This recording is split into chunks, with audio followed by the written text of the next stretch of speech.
taking advantage of yesterday and most of the day today, and recharging the batteries and sitting back and as a staff evaluating what we've done and what we've done good and bad and so forth, and then excited for tomorrow's practice and for whatever the journey has in front of us here come Thursday, starting at 6:00, I believe. So SEC tournament's going to be crazy. It's going to be hard. I mean, if anyone paid attention to the last 2.5 months or whatever it's been since we started playing, since we played some games in December, this league has gotten really, really difficult. There's, everyone talks about a top and a bottom. I think this league has a top, but we don't have a bottom. And so it makes it for really, really hard games. And I think every coach in this league understands that this week, you have no idea what's going to happen. Colin? Yeah, Frank, you mentioned kind of looking at what you guys have done well, what you guys haven't done well. What when you look at that stuff, what are some things that you've noticed that you guys have done well in preparing this team and some things that you'd like to tweak going into the league tournament? Well, I think what we've done well is the players, Jermaine, Eric, James, and Keyshawn have all played better in the last 5-6 weeks of the season than they did the first 5 or 6 weeks of the season. And that's a must. I think the young guys, Taquan Woodley, Devin Carter, I think those guys have grown tremendously as players. Jacoby Wright, somebody who played a lot for us the first half of the season and just hasn't played much as of late. And not a knock on Jacoby, it's just Jermaine. Jermaine's kind of changed the channel, and Jermaine's a really good player, and so Jermaine's out there. And so it's we've the one thing that we've got to figure out, and I don't know, I'm not sure I have the answer for this. I guess it's my job to have answers, but this is not something that I have an answer for. Is somehow, some way, we need our bigs to help us offensively. I thought Josh Gray gave us a presence, at least rebounding to a certain extent in the game the other day. Taquan always gives us a defensive personality when he's out there. He missed some jump hooks and of that nature, all from that 5-foot range that we need him to convert. But and obviously Wildens has not played well in a while.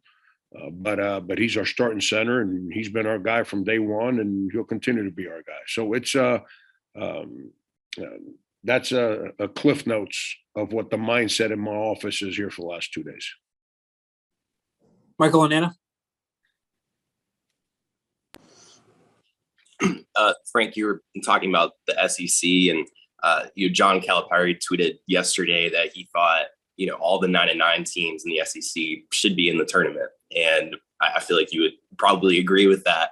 And and in general, I'm just curious if you were on the selection committee, what are kind of the main things that would be a priority for you that you would say, hey, this is a tournament team. This team belongs in the NCAA tournament. Yeah, I've been in the Big 12 as a head coach, and our record has been, give or take, another win or loss compared to this year, without missing games. That means that there's no guarantee we would have won, but we're missing a game that was a bye game, for lack of better words, and you tend to win those games. But in that league, based on the teams we've beaten so far this year, and the fact that we finished at 500 in the league, the conversation would be like, that team, if they're not in, they're in the conversation. In our league, for whatever reason, it's always, there's 4 or 5 schools in our league that if you're not 9 games over 500 in league play, you're irrelevant. And that's unfortunate. And that's been the case for long before Frank Martin was the basketball coach here. And it's unfortunate that it's viewed that way in this conference. But um, I if I was in that room, which I have been with the selection committee, I believe going to the NCAA tournament, it's you earn your way in there. You're not kind of given the opportunity to play in there. And number two, what would be important to me, which I learned after being in that room, and I totally agreed with the members of the committee, it should come down to three things: who you play, where you play, did you win or lose? Everything else is irrelevant. Point differential, efficiency, man, that stuff is for people that live their life on a computer, or gymnastics and diving, where the guy that does or the lady that does 3 somersaults gets a higher degree of difficulty compared to one that does 2 somersaults. In team sports, really, we're good style. So now let me dress a little better so our style looks better. That gets us. Is that going to be the next? Coach's dress attire gets you another percentage point to upgrade your ability because you look good on the sideline. It's real simple. It's who you play, top 30 strength of schedule in the country, where you play. We played non-conference road games. A lot of people don't do that. And did you win or lose? We won 18. We won 9 non-league games. We won 9 conference games. Is that great? Is that good? Is that bad? I'll let other people make those determinations. I know I'm proud of my team. And at the end of the day, the people in the committee are going to select who they feel belong in the tournament. And if you win enough, you get in. And if you don't, you don't. But this point that watching coaches call timeouts when they're up 7 so they can score a basket late so they can win by 9 instead of 7. It's embarrassing, man. It's coaches down 10 trying to run a play so they can lose by 8 instead of losing by 10. What are we doing, man? It makes no sense. Win or lose. This is about winning and losing. It's not about style.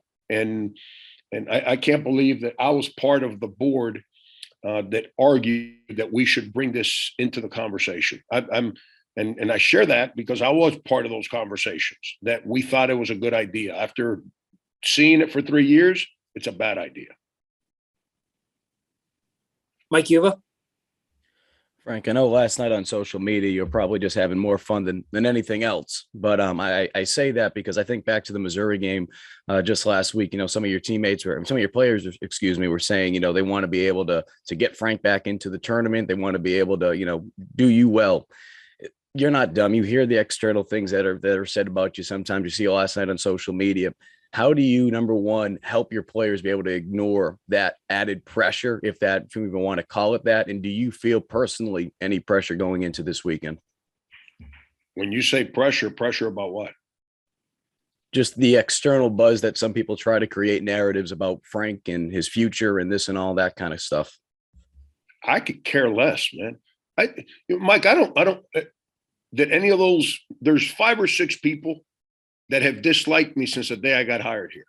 There's 5 or 6 people that a week into my first year already had made the decision that I should not be the coach here. You think I give a rat's what about what those people have to say? Like, this is 38 years on a side, 38 on a sideline for me. I care about the people I work for. I care about my players. That's all I care about. I can care less. I think this school has a great fan base. I think this school has a passion that you need to be able to succeed. I don't think I've ever said anything differently than that. I haven't done the social media thing for a while because in general, not Frank Martin, social media has become a negative. It's become like the most disgusting. Everyone attack everybody, be negative, create controversy. If I posted something positive on social media, Mike, like 10 people will say something about it. If I say something that goes at somebody on social media, like everybody's all in on it. That just goes to show what a bunch of crap social media is. I said it the other day. You guys in journalism, you guys used to write stories about your relationship with staffs and players and the journey that they were in. Now your guys' stories are all based on the garbage that social media puts in front of you.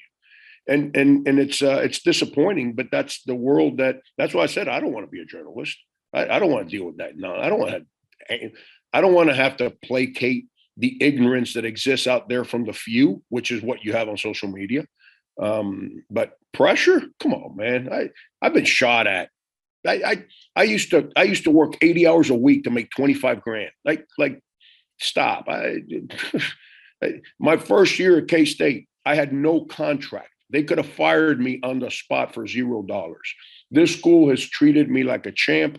The people I work for have been. How many guys in the business have been at a Power 5 school for 10 straight years?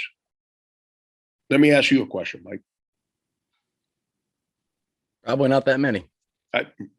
So what do I have to complain about? I don't talk to my players about my job. I don't talk to my players about, because then I make it about me. This isn't about me. This is about them and their journey. I've coached in the NCAA tournament. I've been fortunate that in my time at K-State, I was a head coach there 5 years. It's the winningest 5-year period in the history of the school. I've been fortunate. I've been here for 10 years. I said it the other day. I know a lot of people struggle with actually admitting that we've won in my time here. But the 2 winningest seasons in the history of the school happened with me as the head coach. If you eliminate last year, you kind of delete it because last year was just a problem. This year and the previous 6 years, it's the winningest 7-year period since the early 70s. It's now with the job comes people that want to criticize. That doesn't bother me, but I don't work for them. But at the end of the day, I have a great job, and my job is to help my players. My job is to help them find success. It's always been that way. It's all I ever care about. I can care less about the nonsense. I got a social media yesterday because I was in a good mood. I'm proud of my team. I don't know why we have anything to apologize for. My guys finished above at 500. And you obviously you read what I put on social media last night. Finished at 500 in the hardest league in the country, and we still got games to play. You got people that run around and say, "Well, they've only been to the tournament once in 10 years." Come on, man, really? All right. So like I told that one whatever last night. Technically, what you said sounds right. But in 1920, nobody went to the tournament. So there's no tournament to be had. So let's say once in 9 years. If you're going to be, if you're going to be such a, about that, then at least get your numbers right. Once in 9 years, not once in 10 years. And this year hasn't ended yet. So once in 8 years, we still got games to play this year. Colin? Yeah, Frank, you mentioned needing to get the bigs a little bit more involved offensively. Just can you do anything schematically to help that? I know you've kind of retooled and tinkered with the offense before, but can you as coaches do anything more to kind of run things or scheme some things up to get them some better looks or convert at the rim? Well, what happens is that nobody in grassroots basketball, nobody passes the ball to bigs anymore. Everybody just shoots step back threes. And so all our bigs are all first-year guys, with the exception of Wildens and AJ Wilson. Well, Wildens was doing that for us earlier in the year, and he's kind of hit a rough patch here. And so now, it puts, and then we lose Josh Gray, who's really, really talented, and he's not there yet from that standpoint, but I think he's going to be a really, really good basketball player based on his mind and his talent. So now that puts a lot of pressure on everyone else, and those guys are learning college basketball. They're trying to figure it out, and unfortunately, AJ Wilson has not been able to have the success that both he and I expected him to have. So it's put a lot of pressure on us playing smaller. Keyshawn once again has sacrificed to play at the 4 to help our team. My son goes out there and fights his tail off, and he's given us a personality to become a good basketball team. And I just spoke with one of the coaches in the league this morning, and he just said to me, like, and we're having a conversation about something else, and he said to me, he goes, "Hey man, go tell your son that I'm really proud of him, because it's easy to see on film that he plays with his heart." And that to me is as great a compliment as I can have about any of my players, but especially about my son. And that's but those are our guys. Those are guys we got. We don't keep battling, and we got 2 days of practice before we play again, and we've got a whole season to show us that those guys are good enough. We just got to get them to be a little more impactful on game day for us. Michael and Anna? I know you've talked a little bit about that team in 2020, when all the COVID stuff started, didn't have that opportunity to make a run in the SEC tournament that year, but was in a very similar position to where you guys are now, 18-13 at that point. You guys are 18-12 now. Does it kind of feel, I know it's a different team, but does it kind of feel like after all the COVID stuff, maybe you're kind of back in a similar kind of moment, a similar kind of opportunity to make that push that you guys weren't able to do, because of COVID a couple of years ago? Yeah, I mean, Michael, that's the bottom line. That team won 10 league games. That team beat Arkansas at Arkansas. We were playing Arkansas in the first round of the conference tournament on Thursday in Nashville when they canceled the whole thing. This team won 9, not 10 league games. We're playing a team that we split with during the regular season, who I think is a very good basketball team. And it's very similar, man. That's, very few teams go into their conference tournament and they already know their fate. Very few. Majority of the teams are either scrambling going into the conference tournament, or they've put themselves in a place where a little success in the conference tournament gets them to a very good place. So I think that's where we're at. Same as that team was a couple of years ago. That's why I was excited about coaching that game against Arkansas, because the opportunities for our team were great in that tournament. And I think the opportunities for our team in this tournament are great too. And, it's at the end of the day, we're once again a winning team. I would hope that coming off that season with all bunch of young kids, and now being able to get back to that same place this year, that we can all agree that last year was I can't say this word, so I'm going to mispronounce it, that you guys write it the right way, and an anomaly. Is that I hope I said it the right way. There's when you got a South Florida public school education, sometimes there's certain words that Mike Yuva doesn't understand when I enunciate them. So that's one of them. I struggle with that word, but and at the end of the day, we've built a winning basketball program here, and I think this year has shown that. Phil?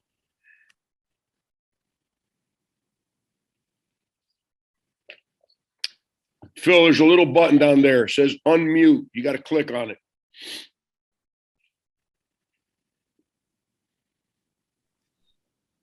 All right. This is earlier than he wakes up, Michael. So Yeah, I don't think he's had enough coffee. I don't know if he can hear us yet. Mike Yuva?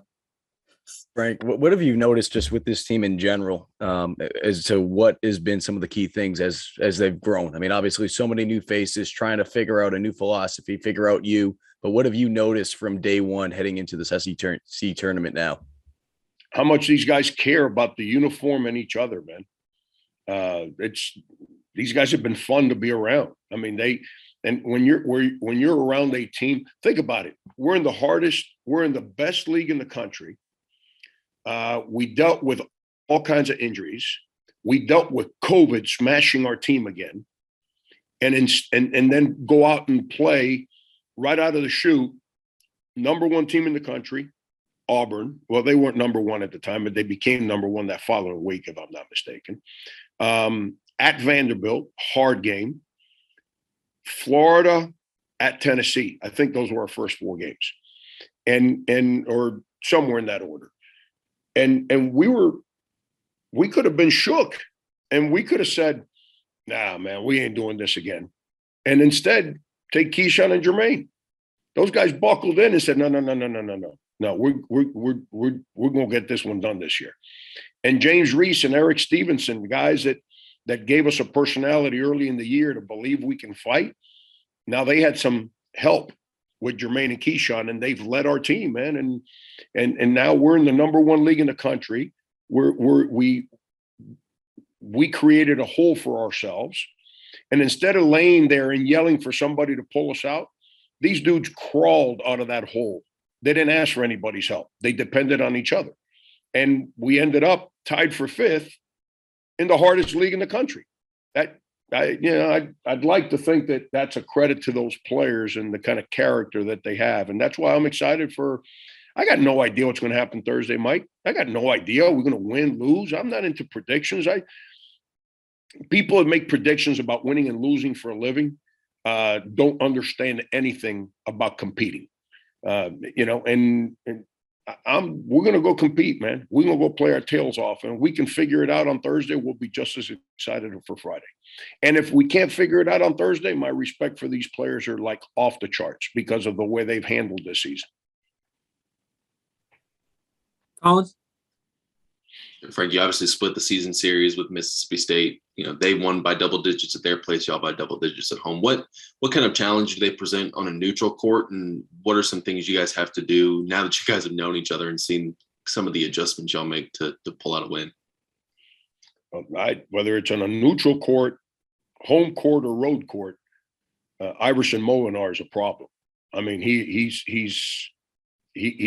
just a big problem for everybody. He's a really, really good basketball player.